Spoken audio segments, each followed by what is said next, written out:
नमस्कार, मैं रविश कुमार। भले ही आप मुझे भी ना देखें, लेकिन टीवी कम देखिए। टीवी कम देखिए। इस पर या तो झूठ का प्रोपेगेंडा चलता है, नेता की नेतागिरी चल रही है।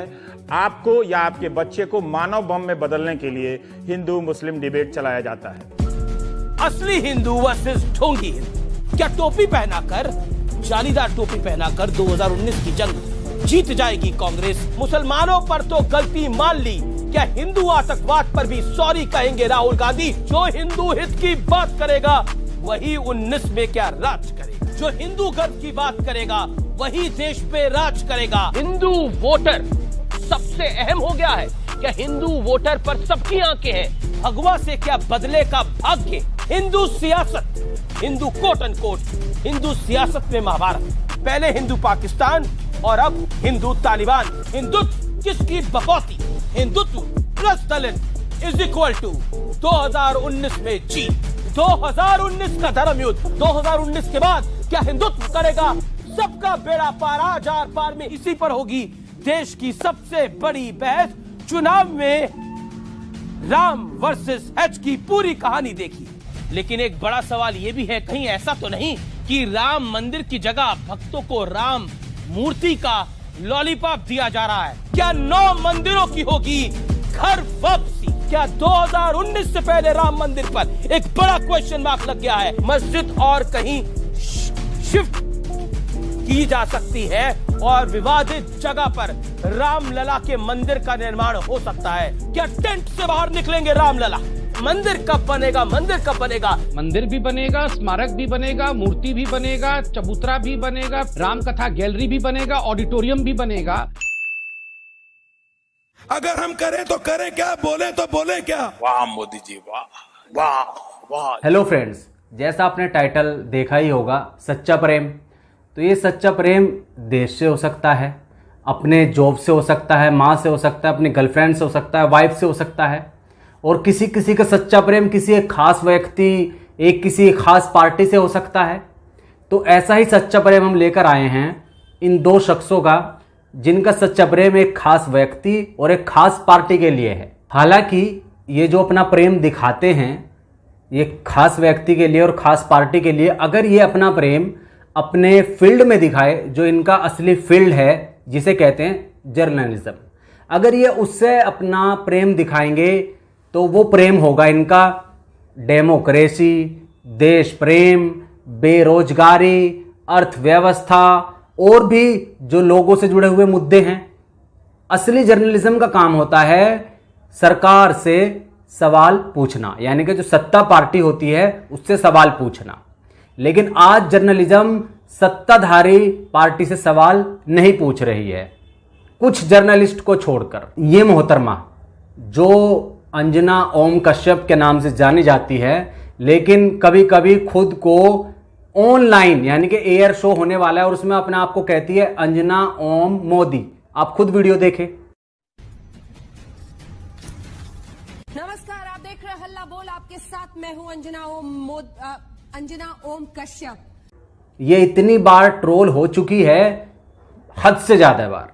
और अभी कुछ दिन पहले एक बहस चल रही थी इनके चैनल पर ही, तो एक मुल्ला जी ने इनसे एक सवाल पूछ लिया कि ये सवाल आपकी तरफ से है या सरकार की तरफ से है? अरे फिर क्या, फिर तो इनकी पत्रकारिता झड़ने लगी, इन्होंने जर्नलिज्म दिखा दी और ऐसे ऐसे बात कही। मैं इनसे पूछना चाहूंगा, क्या इनके ये सवाल उस खास पार्टी, उस खास व्यक्ति के लिए भी होते हैं या नहीं? नुसरत अगर सिंदूर लगाएं और वो दुर्गा भक्ति में डांस करें तो किसी को क्या परेशानी है? इस तरह की बात उलेमा नफरत फैलाने के लिए क्यों करते हैं? अंजना जी, मैं जानता हूं कि आप एक बड़ी पत्रकार हैं और पूरा देश आपको सुनता है। मेरा एक छोटा सा सवाल है कि ये सवाल आपकी तरफ से है या बीजेपी की तरफ से? ये सवाल किसकी तरफ से है? ये आपकी तरफ से सवाल मेरी तरफ से है। ओके, लिख के देना पड़ेगा क्या? नहीं, ठीक। कभी कभी ऐसा होता है। नहीं, कभी कभी नहीं होता है। आप लोगों को तकलीफ ये हो गई है ना कि आपके हाजमे में इतनी खराबी आ गई है कि आपको लगता है हर सवाल बीजेपी पूछ रही है। नहीं, सवाल अंजना ओम कश्यप का है और मेरा सवाल आपसे है कि ऐसे लोग क्यों कहते हैं कि कोई महिला नहीं नाच सकती है? कहे किसी पुरुष के लिए तमाम ऐसे मुस्लिम है, तमाम ऐसे फिल्म स्टार है। एक सेकंड, आपने बोला तो सुनिए। बुरा नहीं लगना चाहिए। बिल्कुल लगेगा। आप मेरे ऊपर सवाल नहीं खड़ा कर सकते हैं। आपको ये अधिकार कोई नहीं देता है कि आप मुझ पर सवाल खड़ा करें। आपको क्यों लगता है कि मैं किसी पार्टी की तरफ से सवाल पूछ रही हूँ? हमने तो बोला ही नहीं। क्यों पूछा? आपने पूछा या हमने पूछा कि भाई झूठ भी बोल रहे हैं, किसकी तरफ झूठ भी बोल रहे हैं। हमने ये कहा कि बीजेपी, आपने हिम्मत कैसे की ऐसे सवाल पूछने की? बीजेपी भी सवाल, आप आगे से कभी ऐसी हिमाकत मेरे साथ मत कीजिएगा। नहीं नहीं नहीं नहीं, देखिए अंजना जी, मैं ये बात इसलिए कह रहा हूँ कि इस तरह की साजिश है। साजिश मैं ये षड्यंत्र की बात कर रहा हूँ कि मुझे लगता है कि भारतीय जनता पार्टी भारतीय जनता आपको यहाँ पर बुलाया गया सवाल का जवाब देने के लिए। नहीं इसलिए नहीं कि आप दूसरों पर कीचड़ उछालें। मैं कीचड़ नहीं, मैं आपसे ये सवाल पूछूंगी और 100 बार करूंगी कि अगर कोई महिला, एक सेकंड, अगर कोई महिला, बिल्कुल है, आपने ऐसी हिम्मत दिखाई कैसे कि आप मुझसे ये पूछे कि मैं सवाल किसकी तरफ से पूछ रही हूँ? नहीं नहीं नहीं, मैं तो आपको बड़ी पत्रकार, आप क्या बीजेपी दफ्तर पहुंचे हैं? आपको पता नहीं आप कौन से स्टूडियो में पहुंचे? नहीं, बिल्कुल, बड़े और छोटे, आपका सर्टिफिकेट नहीं चाहिए और आगे से ऐसी हिमाकत दिखाइएगा मत। सवाल का जवाब दीजिए। तमाम ऐसे फिल्म स्टार्स हैं बड़े बड़े जो मेल मेंबर्स हैं, उन पर तो कोई नहीं बोलता। उस पर गुस्सा नहीं होना चाहिए। बिल्कुल गुस्सा होंगे। आगे से ऐसी हिम्मत मत दिखाइएगा। ये देश का इतना बड़ा चैनल है और इसकी टैगलाइन देखिए, क्योंकि अगर आप पत्रकारिता कर रहे हैं तो पत्रकारिता में आप किसी एक खास व्यक्ति, खास पार्टी और खास धर्म का फेवर नहीं कर सकते। लेकिन ये फिर भी इनकी टैगलाइन देखिए। अभी कुछ दिन पहले एक शो किया था इन लोगों ने शाम को, उसकी टैगलाइन थी जमीन हमारी, राम हमारे, मुस्लिम कहां से पधारे। आप समझ सकते हैं इसका क्या मतलब है? यानी कि हिंदुस्तान हमारा, राम हमारे, ये मुस्लिम कहां से आके टपक गए भाई। ये इनका कहना था, मतलब इनके कहने का मकसद ये था, यानी कि मुस्लिम यहां से भाग जाओ, इनका ये कहने का मकसद है। अब क्या कहेंगे आप इस बारे में? क्या है ये पत्रकारिता है या इनका खास विचार है या इनकी खास छवि बन चुकी है अब कि हम एक ही धर्म या एक ही चीज को हम प्रकट करेंगे? क्या कहेंगे आप इस बारे में? देश हित की बात करते हैं और देश हित की बात में ये सब चीज भूल गए। क्या देश हित में अर्थव्यवस्था नहीं आती? क्या जो बेरोजगार घूम रहे हैं वो रोजगारी नहीं आती? क्या शिक्षा नहीं आती? क्या स्वास्थ्य नहीं आता?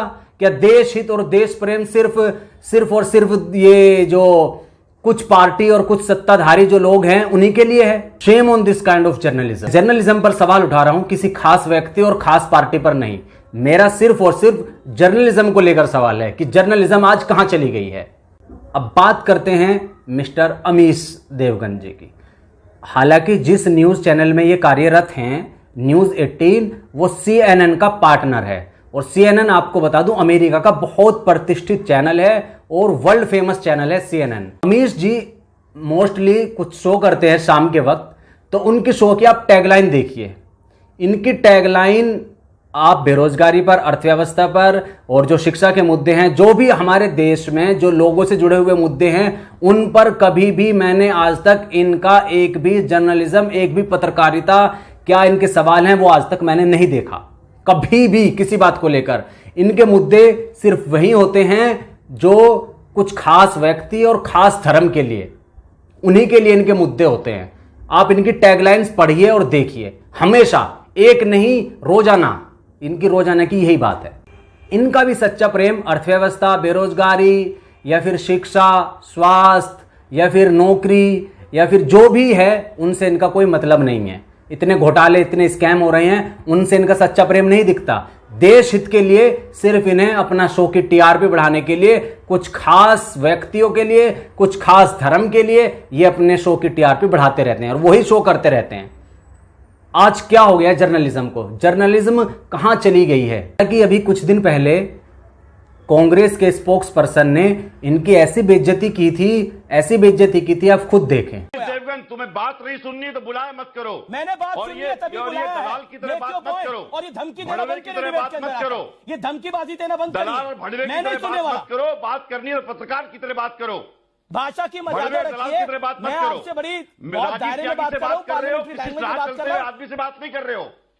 नो माय डियर फ्रेंड, मैं तुम्हें भड़वा कहता हूं, दलाल कहता हूं और बताओ। और इससे ज्यादा भी कुछ बोलिए। तुम हिंदू मुस्लिम चाहते हो, तुम देश में आगे पिछड़ चाहते हो, तुम देश में आगे। अफसोस होता है ऐसी पत्रकारिता को देखकर, और उससे बड़ा अफसोस मुझे यह है जो world famous CNN news network है, इतना बड़ा न्यूज नेटवर्क है वर्ल्ड का, वो ऐसी पत्रकारिता को बढ़ावा दे रहा है, ऐसी पत्रकारिता को काम करवा रहा है और ऐसे कुछ खास लोगों के लिए, कुछ खास व्यक्तियों के लिए, कुछ खास धर्म के लिए वो अपनी पत्रकारिता को छोड़ रहा है। इससे तो यही लगता है कि आज हर एक व्यक्ति के पास, और सबसे बड़ी बात यही सामने आती है कि बाप बड़ा ना भैया, सबसे बड़ा रुपया। भैया रुपया है तो सब कुछ है, पर रुपये के साथ अगर आप अपनी इज्जत, अपनी शोहरत और जो आपका फील्ड है जिसमें लोग आपको पूछते हैं, क्या आप अपने फील्ड को छोड़ देंगे? क्या आप अपने फील्ड के लोगों के लिए, जो भी आप फील्ड हैं, जो आपको रोल मॉडल समझते थे या समझते हैं, आप उन्हें छोड़ देंगे? दोस्तों आप क्या कहते हैं कमेंट में बताएं प्लीज। मैं आखिरी बार फिर कह रहा हूं, मेरा किसी खास व्यक्ति, खास धर्म और खास पार्टी से कोई लेना देना नहीं है। मैं सिर्फ और सिर्फ जर्नलिज्म, पत्रकारिता पर सवाल उठा रहा हूं। आप क्या कहते हैं कमेंट में बताएं। Thank you so much.